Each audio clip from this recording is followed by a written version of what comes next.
Hola, yo soy Brenda de la Universidad Nacional de La Plata, de Argentina. Michele, da Universidade de São Paulo, Ribeirão Preto. Lívia, da Universidade de São Paulo, do campus de São Paulo. João, Universidade Federal do Rio Grande do Sul. Paulo, Universidade Federal do Pará. Bom dia, meu nome é Maiana, aqui do LINCC. Lília, da Embrapa Sinergem em Brasília. E eu estou incumbida de falar a Úrsula do Instituto Butantan de São Paulo, que teve que ir embora. Jimena, de la Universidad de Buenos Aires, Argentina.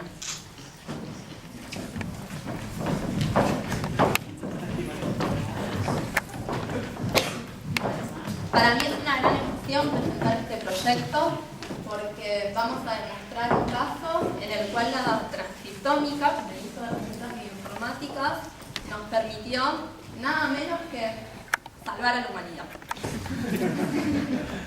Bueno, todos recuerdan que fuimos invadidos por aliens y que los Vengadores no pudieron defendernos suficientemente debido a su pequeño tamaño frente a la monstruosidad que nos invadía. Y por eso, la Organización Mundial de la Salud delegó al NSC la función de formar un equipo multidisciplinario de bioinformatas, biólogos, biomédicos, genetistas y bioquímicos para cumplir esta misión. Este equipo fue formado por los más capacitados, oriundos tanto de Brasil como Argentina. ¿Sí? Entonces, ¿con qué información disponíamos para terminar con los aliens? Bueno, el ciclo de vida del alien es muy particular. ¿Sí? Comienza por huevo, ¿sí? El huevo de la gallina, en este caso, el huevo. Que de ahí emerge el facehugger, que se adhiere, ¿sí?, a la boca de la víctima y deposita un huevo en su faringe. ¿Sí? El huevo este va creciendo y sale un chestbuster que cuando emerge mata a su víctima.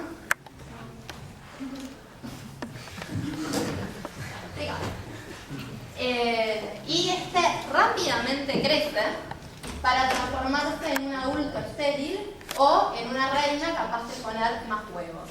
Entonces, con la misión de interrumpir el ciclo, decidimos estudiar el transcriptoma tanto del incubado, llamemos al bicho que está creciendo dentro del hospedador, y compararlo con la versión adulta. ¿Sí? Entonces, para eso tomamos muestras de RNA y con una plataforma Illumina obtuvimos la secuencia de RNA. El análisis de calidad ni siquiera fue necesario porque era óptimo. Bueno, realizamos el montaje de novo, ya que es un organismo claramente desconocido, mediante Velvet, Oasis y Trinity. Después les van a comentar cómo dieron y cuál es mejor y por qué. Y bueno, sorpresivamente hallamos que se parecía bastante a cosas que sí son conocidas en este planeta, por lo cual nos pudimos animar a hacer un mapeamiento con un genoma de referencia usando TopHat. Luego hicimos el análisis de expresión diferencial usando todas las herramientas CAF y finalmente identificamos las vías metabólicas buscando targets para la terapéutica, pensando además que por la posición del huevo es ideal para hacer diseñar algún fármaco para hacer un tratamiento por vía oral e interrumpir el ciclo. Bueno, entonces, la parte informática.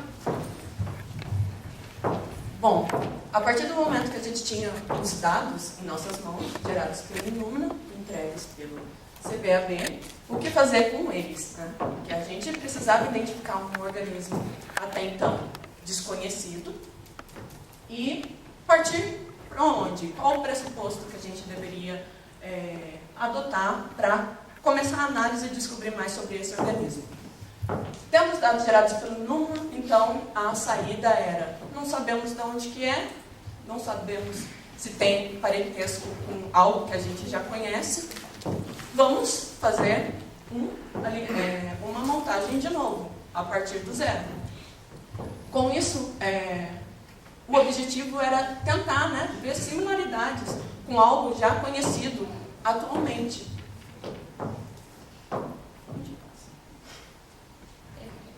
Bom, e com isso a gente... Con la mente. Bom, e com isso adotamos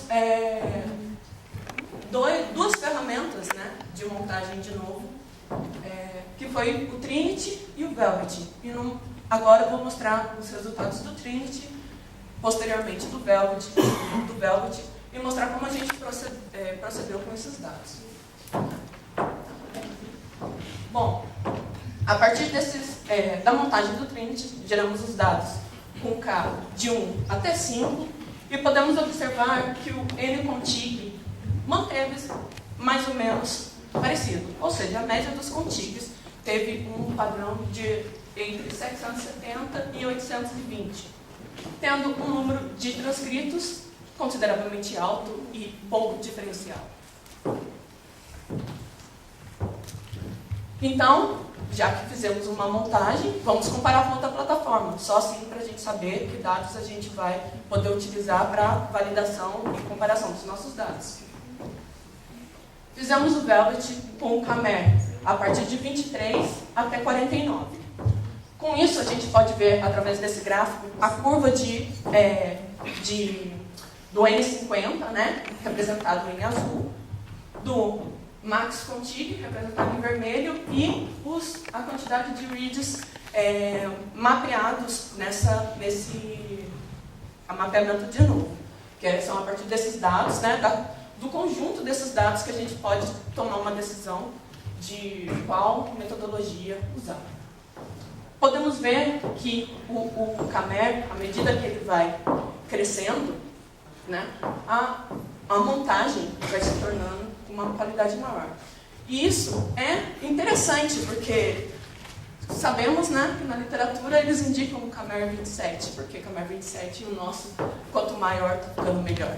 Daí a gente já começa a imaginar que tem algo aí muito sem erros, talvez muito até conservados, num paramento perfeito, né? É uma incógnita, algo de se pensar. E através desse gráfico, pode deixar então.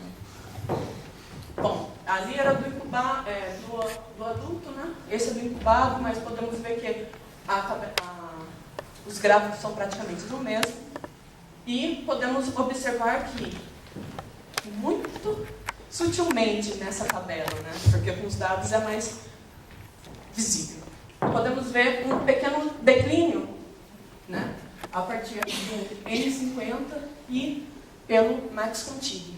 Então a gente foi analisando quando esses dados começaram a descer. E, coincidentemente, tanto do incubado quanto do adulto apresentaram o mesmo Camer, valor de Camer. E a gente optou por utilizar os dados gerados pelo Camer igual a 43. Bom, a partir que a gente pegou esses dados gerados por esse Camer, selecionado pela gente, e verificado que era o melhor dentre todas as possibilidades geradas. Comparamos também com os valores do Trinity, né, que o Trinity teve um desempenho pior do que o Velvet, então a gente falou assim, vamos usar os transcritos do Velvet. Eu acho que eu tinha confundido, mas não confundi. Então, através dos transcritos gerados pelo alinhamento, pela montagem do Velvet, a gente pôde verificar que no incubado teve em torno de 5.100 transcritos e no adulto 7.050. Bom, tendo esses transcritos, o que fazer com eles? A gente tinha a montagem de novo dos transcritos, não sabíamos se poderia ou não ter alguma similaridade com organismos da Terra, que a gente vive. Então, fizemos um blast go com ambos os transcritos, tanto do adulto quanto do incubado. E com isso a gente conseguiu identificar...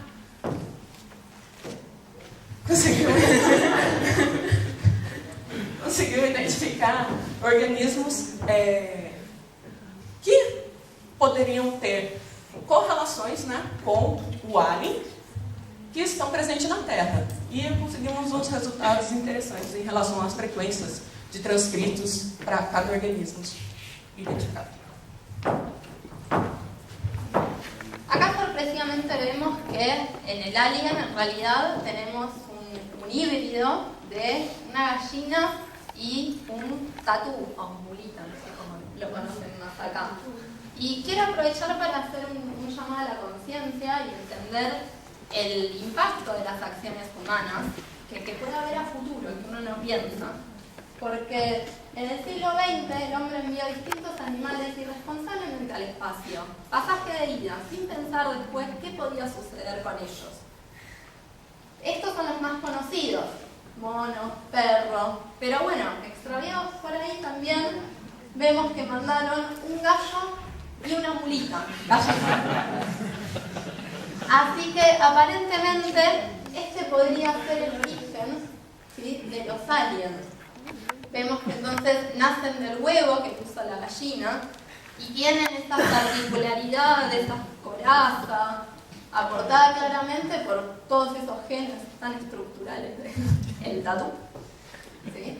Entonces, bueno, evidentemente en este planeta del sistema extrasolar Z2 las condiciones permitieron que pasara algo que no podíamos imaginar. La soledad hace cualquier cosa.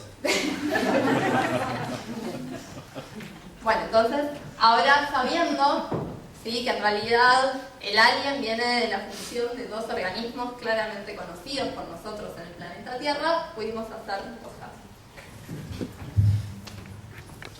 Bom, um dado interessante que a gente obteve é que ambas as amostras, tanto do incubado quanto do adulto, possuem uma alta frequência desses dois organismos citados. Entretanto, um dado que creio, um dado que não foi colocado aqui, a gente pôde observar.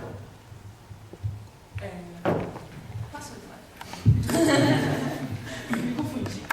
Bom, a gente pôde observar que houve, através do Top Hat, que a gente pegou as referências, né, do nosso querido ensemble, e fizemos um alinhamento com essas referências.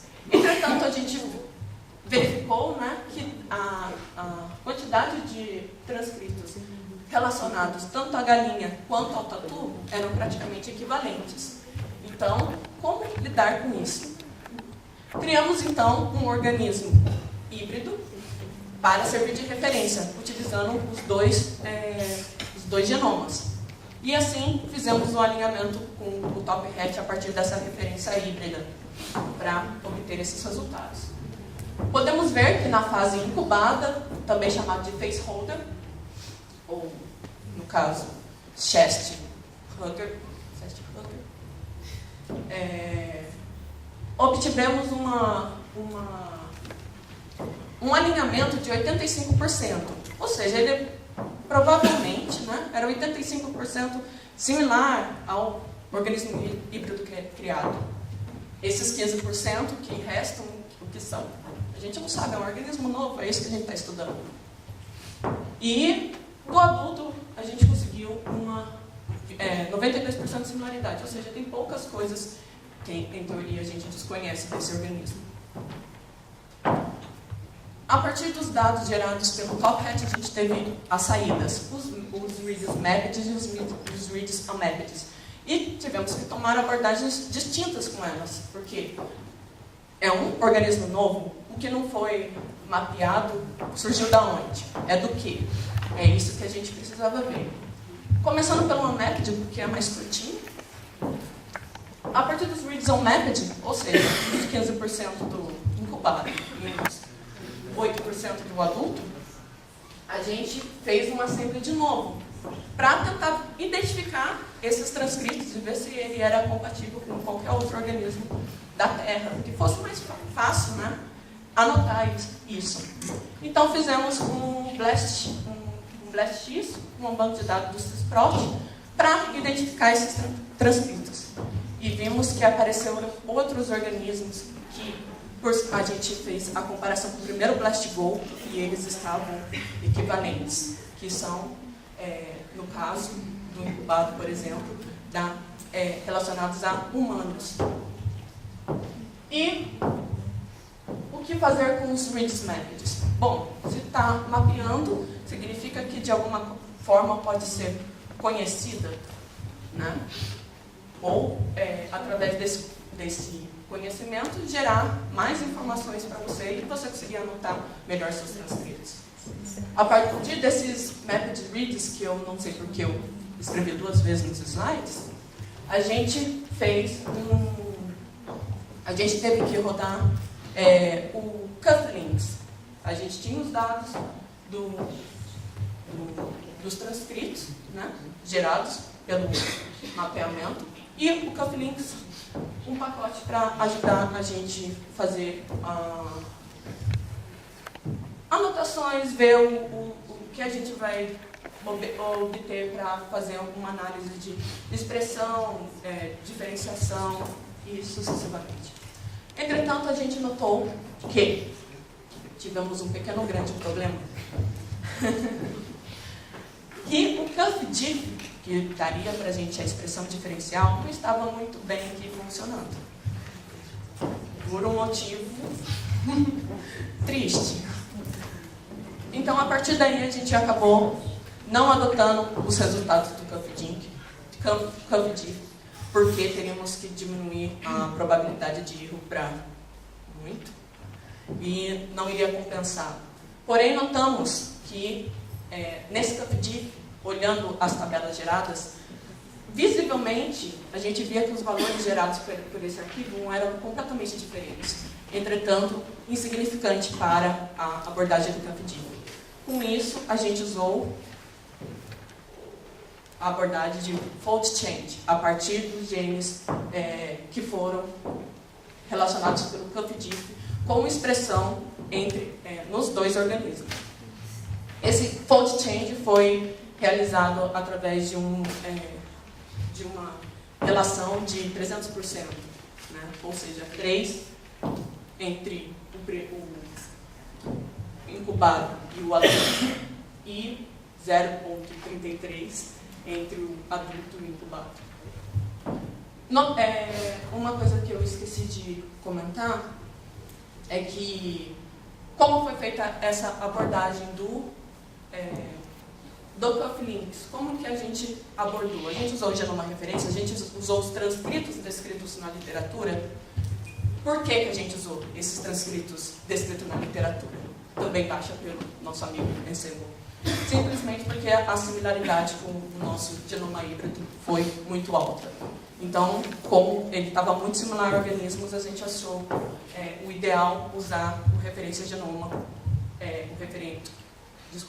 os transcritos referentes ao genoma híbrido criado para fazer o cuffdiff, o cufflinks.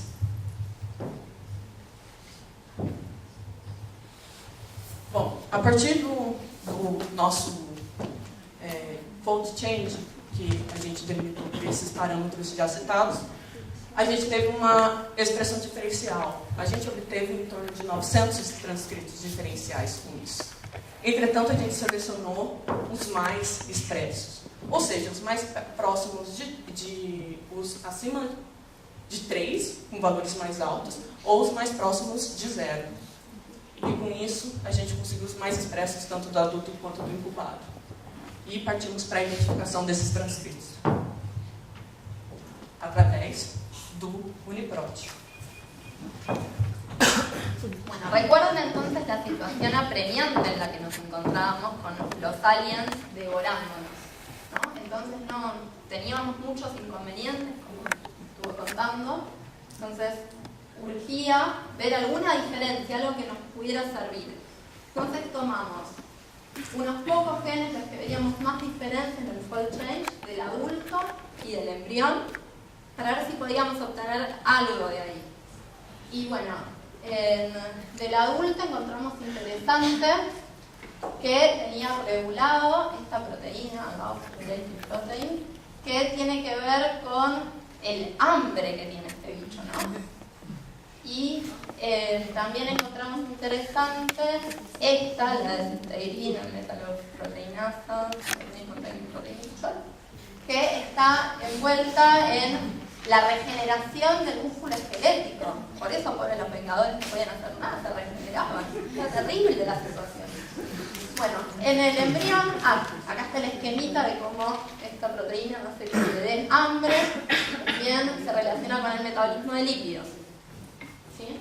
En el incubado, presten atención, porque esto sí vamos a usar algo después, al interleuquín 1 receptor accessory, que va a estar expresado, es un receptor, son membranas celulares. El embrión va a tener eso en su superficie. Y ¿dónde está? SOC5, que está involucrado en la embriogénesis. ¿Sí? Estas fueron las cosas que más nos llamaron la atención para poder trabajar. Bom, os transcritos eles também foram utilizados no programa BLAST-X contra o EKO, e esses resultados foram então utilizados para verificar as vias metabólicas que estavam ativadas nessas duas fases. Então essa é a primeira via referente ao incubado, a fase incubada, que em comparação com o próximo, que é a fase adulta, nós percebemos que há uma série de genes que estão relacionados ao metabolismo de energia sendo expressos ou superexpressos nessa fase adulta, e isso é totalmente de acordo com aquilo que a gente esperaria, né? A fase incubada, ela mantém uma relação de parasitismo com o seu hospedeiro, então muitos desses genes não são necessários nessa etapa, já que ele vai obter do hospedeiro a sua fonte de energia. Em relação a outras vias que foram diferentes nas duas fases, tem essa primeira, que é relacionada a vias metabólicas associadas à degradação de xenobióticos, que está presente na fase incubada e ausente na fase adulta. Isso é bastante interessante, uma vez que xenobióticos podem ser agrotóxicos, solventes, corantes. Isso é uma vantagem para a fase incubada, uma vez que ela não sabe que tipo de hospedeiro ela vai encontrar, ou qual o nível de saúde deste hospedeiro, a quais substâncias ele pode estar sendo submetido.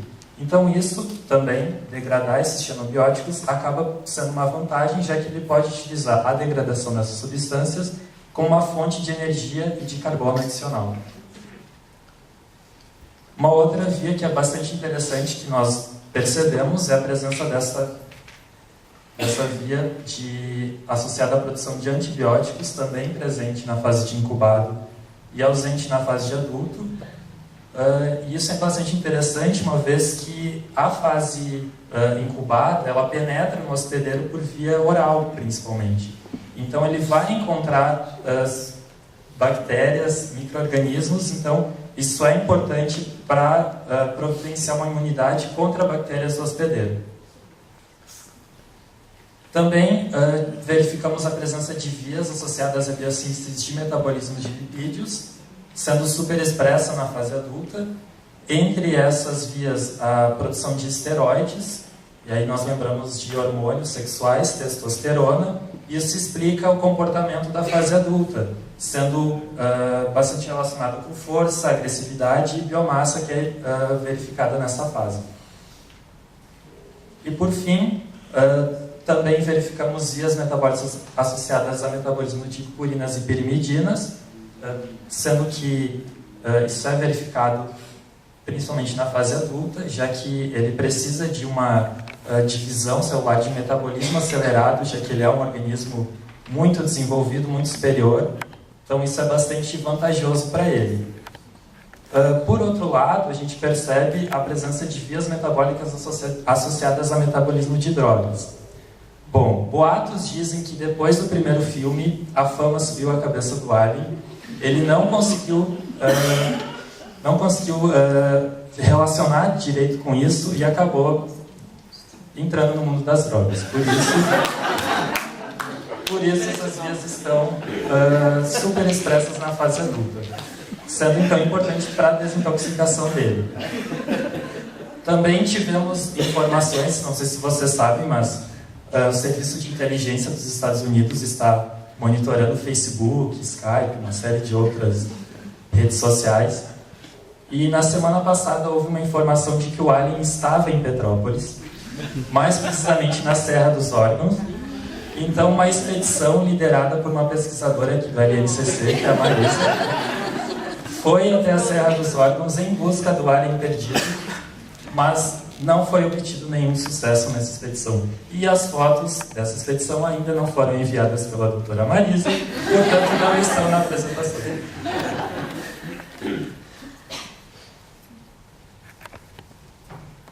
Bueno, entonces con toda esta información pensamos en diseñar una estrategia que incluye nanotecnología, el análisis del transcriptoma, en fin, todas las herramientas que tenemos disponibles en este siglo.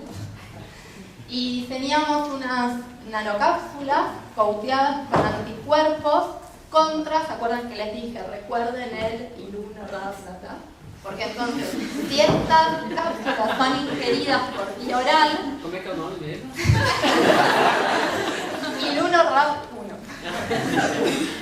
Si estas cápsulas son ingeridas por vía oral, nada más práctico que diseñar drogas para ser ingeridas por vía oral para el paciente que tiene un alien a punto de eclosionar de su pecho. Entonces estas cápsulas quedarían adheridas en el embrión creciendo, ¿no?, en la faringe. Adentro, ¿sí?, vehiculizamos signas que permiten entonces bloquear la acción de los genes SOC5. Entonces, de esta forma estamos impidiendo el desarrollo del embrión dentro del organismo, por lo cual termina entrando en apoptosis, se muere y lo digerimos, comida, ese fue entonces el fin del alien. El LNCC patentó las nanocápsulas y fueron todos muy felices.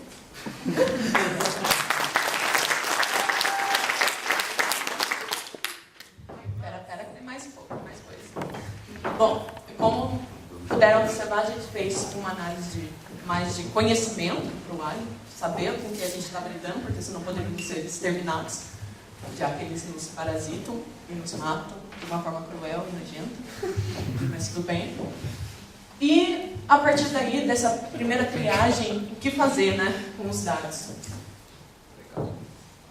Muitas hipóteses, na verdade muitas coisas podem ser realizadas. Uma delas seria, por exemplo, como a gente criou a montagem de novo, né, que criou os seus transcritos respectivos para incubado e adulto. E criou o Top Hat, que não deu 100% de similaridade, thanks God.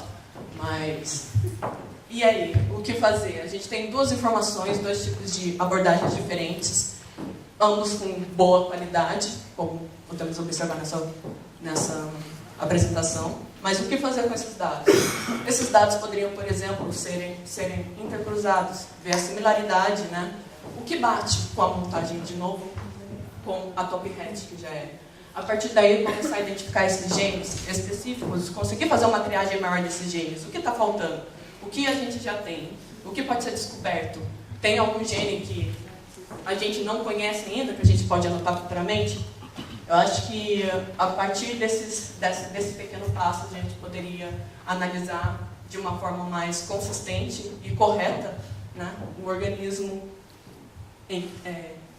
híbrido com o nosso tatu e galinha e obter melhores resultados para salvar a humanidade, coisa do tipo.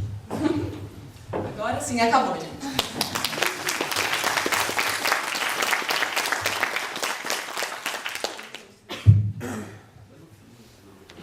Bom,